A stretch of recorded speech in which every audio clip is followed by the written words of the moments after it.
All right, as I stated earlier to some of you that were in here earlier, right as after the bell had rung to dismiss classes, you're going to need graph paper today.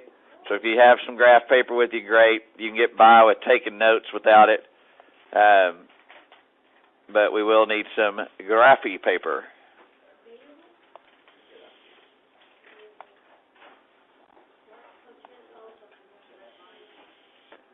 All right. So today, it's not a real necessarily hard lesson, but there's just some parts of it that you have to catch on to.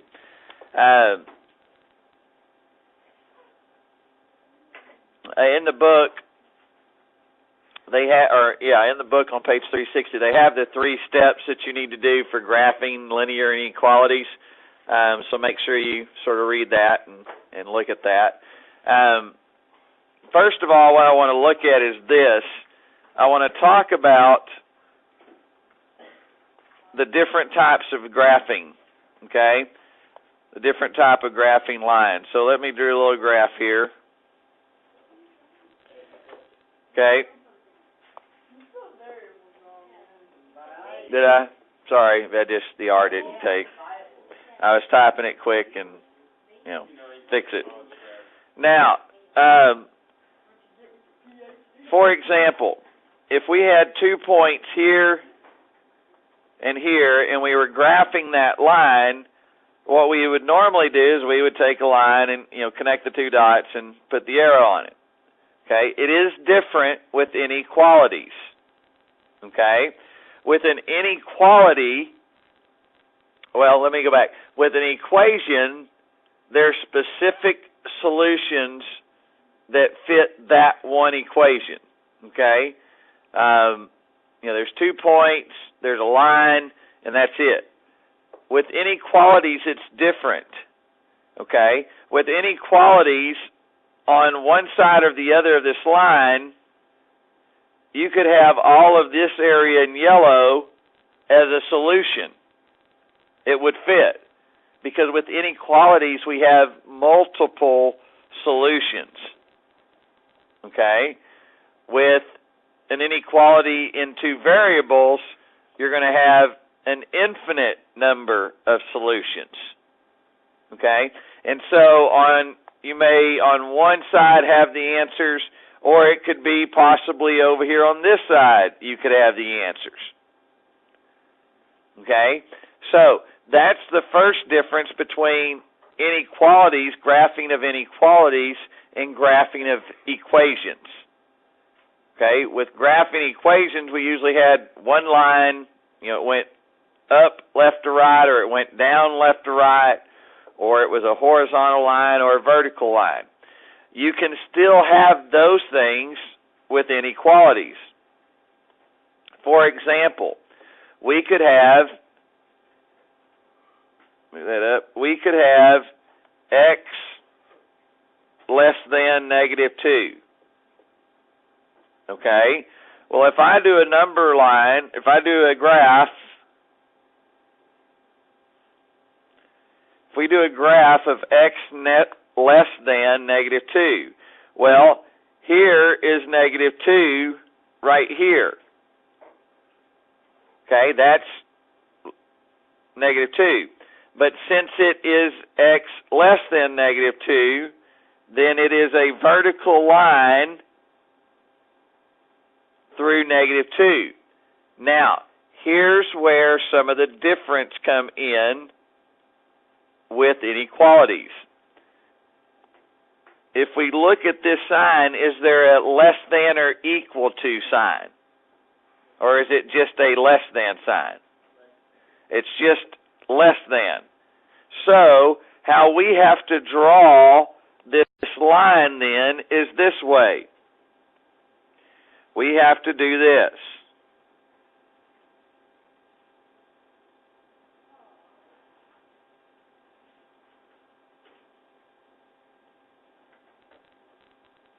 Okay? Since it is just the inequality sign, you have to graph it with a dashed line. Okay? because of this here, it's going to look like this here. Okay? Now, the other thing is, let's check this point. Okay? 0, 0. Is 0, 0 less than negative 2? No, it's not. Less would mean this area over here.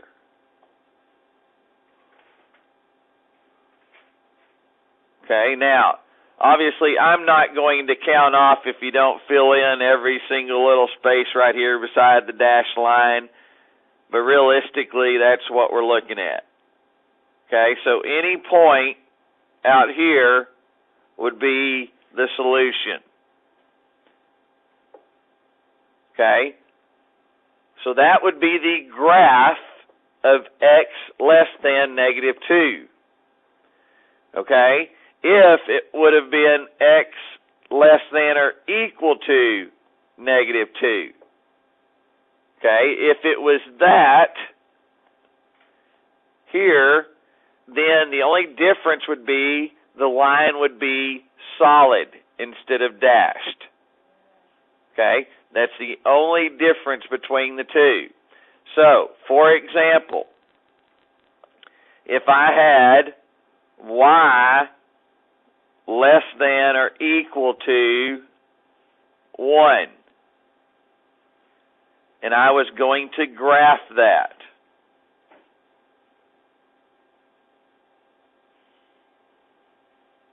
okay, well, here is 1. That's where y is less than or equal to 1, or y is equal to 1. Okay, and so now I have a horizontal line. Now, where is y going to be less than 1? Above it or below it? Below it. So in here,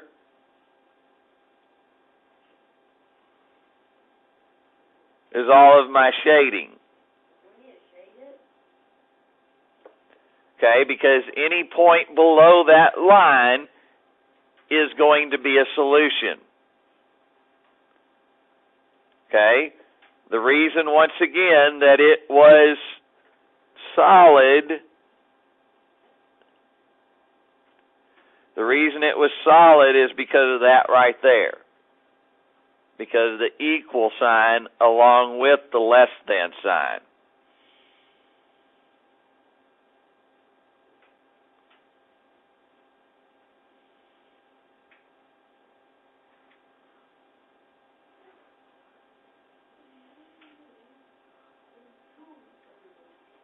Okay, now, those were two easy examples because it just was a vertical or horizontal line. Okay, let's look at, Mr. Shelton, do you have a question? No, you don't have to. But it will be wrong if you don't shade in the area that where the answers lie. How am I supposed to know? If you just put the line, how are we supposed to know where the answers lie? No, just take a pencil. Okay, you're just using, like, a pencil. You don't have to use a highlighter or something. Now, let's look at if we have lines, for example, let me see here.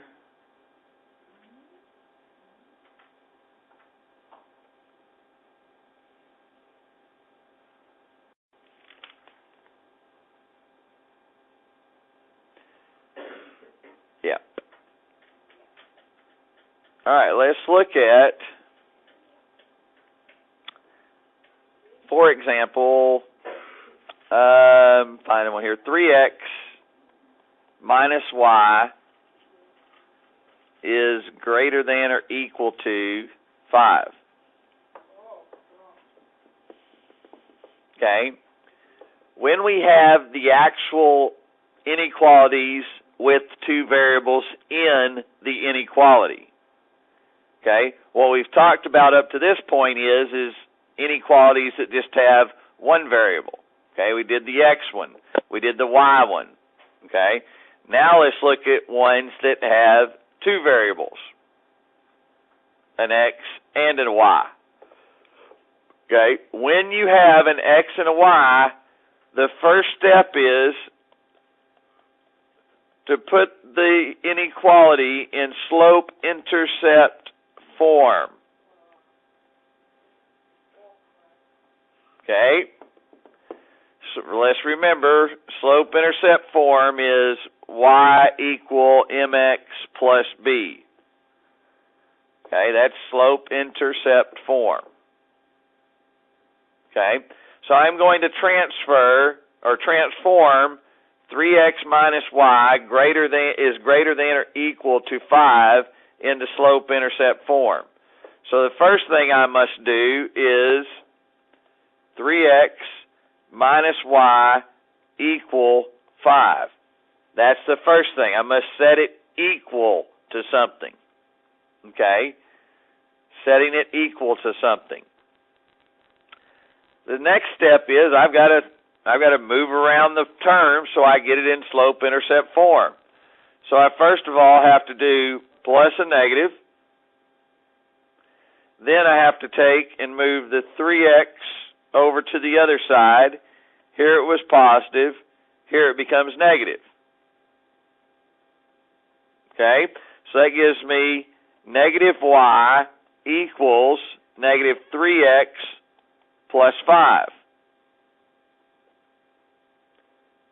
Okay? Does slope-intercept form ever have a negative sign in front of the y? No. So what I have to do then, I have to get rid of that, and the way I get rid of that is I change that to a plus, and I change that to a negative. And so my slope-intercept form is y equal 3x plus negative 5. Okay, so that was step 1, changing its slope-intercept form. Step 2 is to graph the equation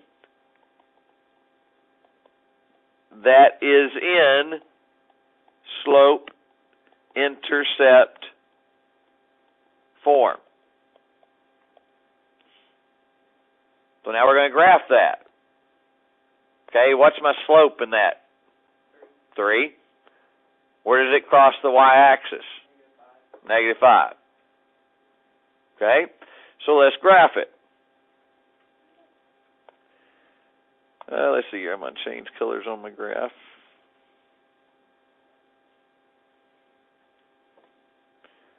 Okay, so we're going to graph y equal 3x plus negative 5. Okay, so negative 5 on the y-axis would be 1, 2, 3, 4, 5. So there's negative 5. Okay, that's where it crosses the y-axis. Okay, it's going to have a negative slope, so that means my slope is going to go like that. Okay, that would be a negative slope. All right, so my slope was what do we say the slope was? 3. So my slope is equal to 3 over 1. Right?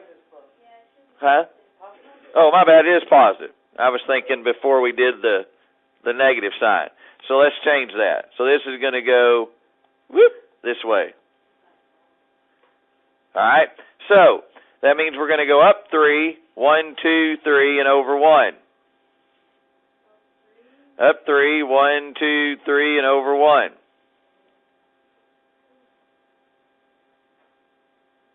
Okay, I'm going to do it again. 1, 2, 3, over 1.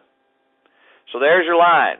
Now, in the original problem, go back to the original problem, they gave us a greater than and equal to sign. Okay, they gave us a greater than and equal to sign.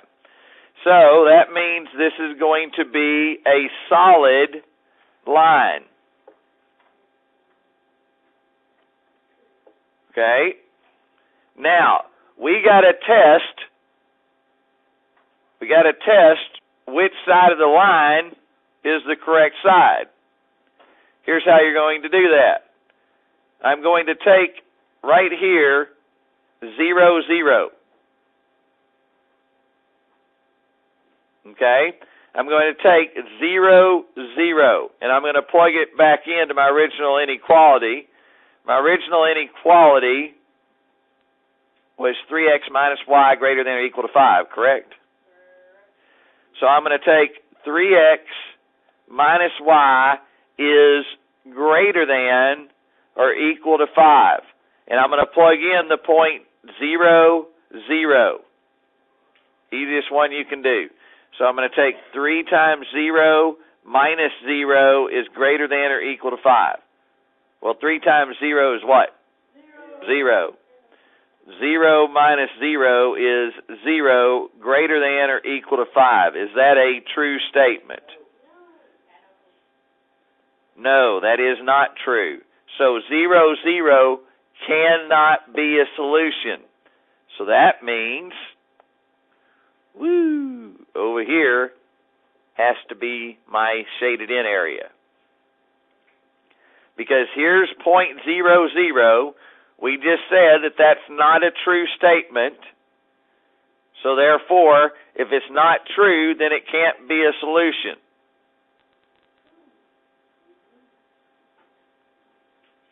Okay, so let me prove that to you. Let's choose a point over in the shaded area. So let's just say that point right there. That point right there is 1, 2, 3, 4, 1. So 4, 1. That's what that point is. So let's plug that into our inequality. So 4, 1 in our inequality of 3x minus y is greater than or equal to 5. Okay, so let's plug that in. 3 times 4 minus 1 is greater than or equal to 5. 3 times 4 is 12. 12 minus 1 is greater than or equal to 5. 12 minus 1 is 11. 11 is greater than or equal to 5. So that point does truly lie in the shaded area. We just proved it, that what we've done is correct. Now, the only difference between the solid line and the dashed line would be if this would have started as 3x minus y is greater than 5. That's the only difference between the two lines. Okay? Let's look at another one of those. Let's look at 58. 58 says, and I'm going to do this one fairly quick, 9x minus 3y, minus 3y is greater than or equal to 18. Okay, so we got to change this to 9x plus negative 3y equal 18. Take the 9x over here, becomes a negative 9x. So that gives me negative 3y is equal to negative 9x plus 18. Now, it makes it a little easier since there's a number there. We can divide everything by negative 3.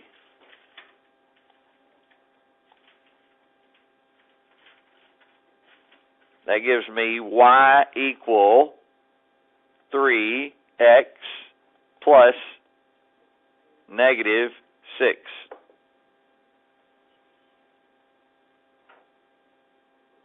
Okay, so we want to graph that. So here's my little graph.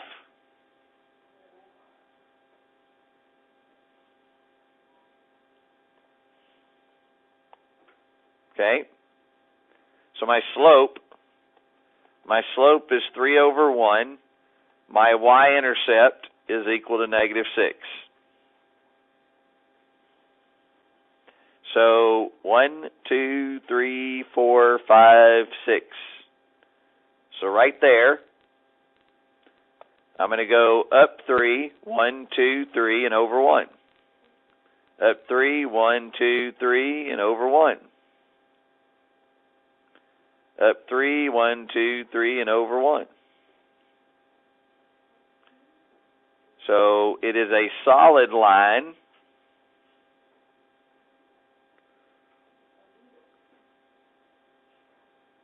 Okay, and I'm going to test a point. I'm going to test this point right there. That point right there, I could use 0, 0 again. Okay, that's the easiest one. 0, 0 is the easiest one.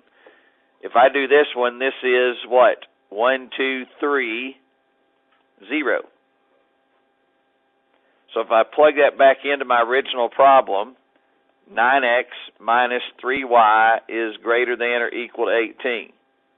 Okay, this is our test point. Okay, we said the test point was what? 3, 0, right? So I plug in 9 times 3 minus 3 times 0 is greater than or equal to 18. 9 times 3, my test point was 3, 0, not 310. 3, 0.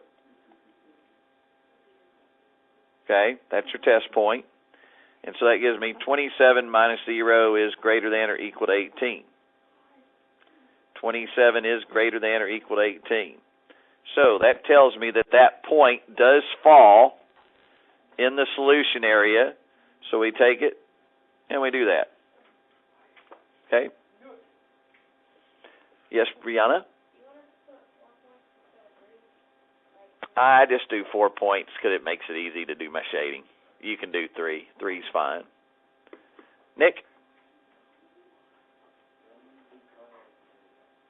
Do what? Well, on this particular, this inequality, for me to have colored in the other side would have had to have been this. This side over here would have had to have been 9x minus 3y is less than or equal to 18. Okay, this side over here was 9x minus 3y is greater than or equal to 18. So that's how for me to color it in the other side, I would have had the less than sign instead of the greater than sign.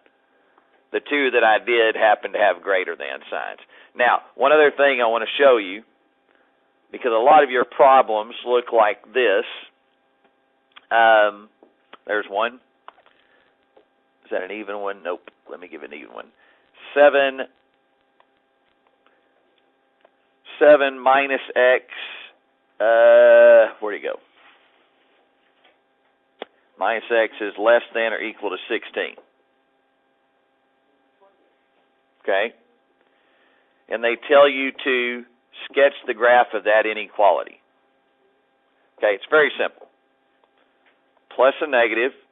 I got to take this 7 over here because I got to solve for one of the variables.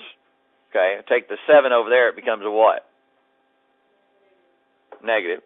So that gives me negative 7. So that gives me negative x is less than or equal to what? 9? But can I have a negative sign? No. So here is the key. Because of this right here, I'm going to rewrite this expression as x greater than or equal to negative 9. And why do I do that? Why did I reverse the sign? Because it's a negative. So it's basically this right here is basically I am dividing both sides by negative 1. So when I divide or multiply by a negative, I must reverse the inequality sign. And so that's why we got the x is greater than or equal to 9, because I have to reverse the inequality sign when I solve by dividing or multiplying by a negative. Okay, now, to graph that, x greater than or equal to negative 9.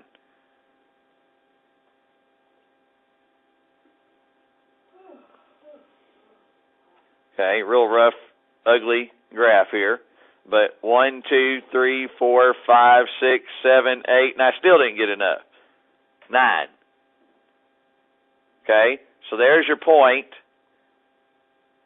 There's your line, because it's greater than or equal to. So what is x? Where is greater than or equal to negative 9? To the right of the line or to the left of the line? To the right. So you color in this area.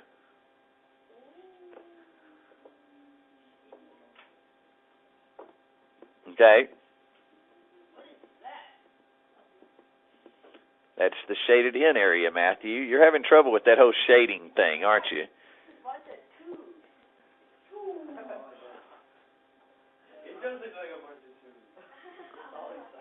Yeah. All right. Now, the last thing they're going to do for you, and this is the easy one, x plus y greater than negative 3, and they give you these 2 points. Okay? And all they want to know is, this is to help you understand the testing part of your problems. All they want to know is, are they solutions? So you plug in the first one, that would be 0 plus 0 is greater than negative 3. 0 is greater than negative 3. Is that true? True. So this one is a solution. Okay, you plug in the other one, negative 6 plus a positive 3 greater than or greater than negative 3. That would be negative 3 is greater than negative 3. So that is not a solution.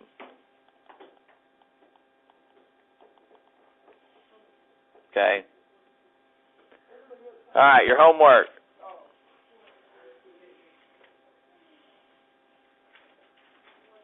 My original one was a little bit more than this, so I'm going to trim it down for you because there is quite a bit of stuff in there. I'm going to go 16 through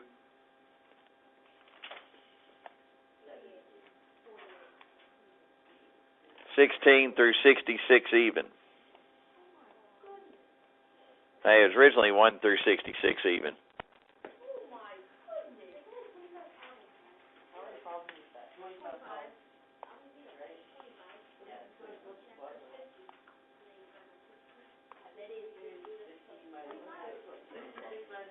Why is there a random K right there? I don't know. All right, you can go 16 through 66 even.